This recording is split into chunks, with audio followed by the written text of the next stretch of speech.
Look down a pitch-black, two-lane highway at 3 in the morning, and you are staring into a liminal space. These rest areas function as necessary zones of transition, pulling exhausted drivers out of the locked safety of their moving cars and leaving them physically exposed in the middle of nowhere. Imagine you have been driving cross-country for 4 hours straight. You are losing focus. So around 2:30 a.m., you pull into a heavily wooded, entirely empty rest area just to stretch your legs and use the restroom. Inside the brick building, the fluorescent lights hum, and the air smells strongly of old bleach. You go to the furthest stall and lock the door. Moments later, the heavy exterior door swings open, and heavy footsteps echo across the tile, bypassing the sinks entirely and stopping directly outside your door. If you are sitting on the other side of that thin metal partition, how many seconds of complete silence do you let pass before you speak up and confront whatever is lingering out there? The true terror of this enclosed space is that isolation is actually a geographic trap. This becomes clear the second someone puts their full body weight against your door, violently testing the cheap metal deadbolt, while a man's voice whispers through the metal, "I know you're in there." When that heavy bathroom door finally swings shut, you sprint into the cold air. You hear the slow, deliberate crunch of heavy boots pacing you from the dark tree line, sending you scrambling into your car and fleeing onto a coastal highway choked with suffocating fog. In near-zero visibility, you pull off into an unlit dirt area. Your headlights sweep across the trees and catch a man in dark clothes. He is not walking or waving you down for help. He is standing completely motionless, staring blankly out at the road.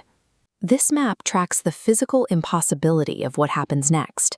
You drive for an hour, easily outpacing anyone on foot.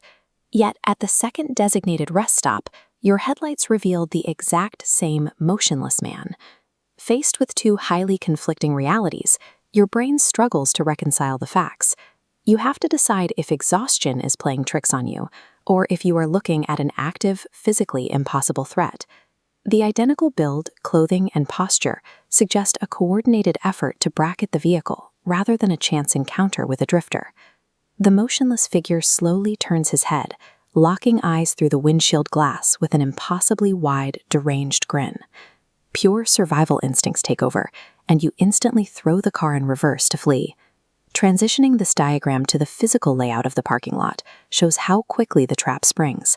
A second person creeps directly toward the back of the car. They executed a perfectly timed pincer movement, cutting off all standard exit routes. Escape requires slamming on the gas and turning the wheel hard to jump the curb.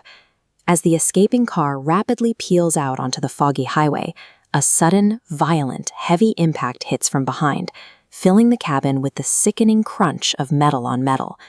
Inspecting the vehicle at a lit gas station reveals a massive dent with zero paint transfer, no evidence of another car's bumper hitting yours. The mystery isn't just the damage, but how they managed to reach the next stop first.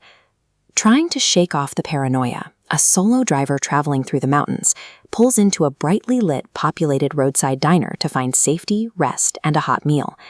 At the counter, a stranger slides his stool closer. He avoids overt aggression, instead using subtle, probing questions that quietly escalate until he directly asks, "Are you out here all alone?" Recognizing the danger, the driver lies, claiming friends are meeting them outside in a few minutes. They pay the bill and retreat to the parking lot to sleep in the locked cab of the truck. Hours later, the driver wakes up to a completely empty, dead quiet lot. 2 soft taps hit the driver's side window, followed by the agonizing sound of a fingernail dragging slowly down the glass. Predators frequently use casual diner conversation and the cover of well-lit areas to gauge how vulnerable a target actually is before deciding to close the trap. A tall silhouette blocks the ambient parking lot light, standing inches from the glass. The man from the diner speaks in a perfectly calm voice. "Excuse me, could you open the door, please?" And then lets out a quiet, expectant laugh. Shoving the keys into the ignition and flooring the truck triggers an immediate response. Multiple sets of footsteps start sprinting frantically across the pavement behind the vehicle, proving the interrogator had backup waiting in the dark the entire time. Many transient crimes are opportunistic, where an offender preys on whoever happens to pull over at that moment. However, a discovery made at a gas station the following morning suggests a different level of preparation. The driver finds a folded piece of newspaper shoved tightly under the windshield wiper.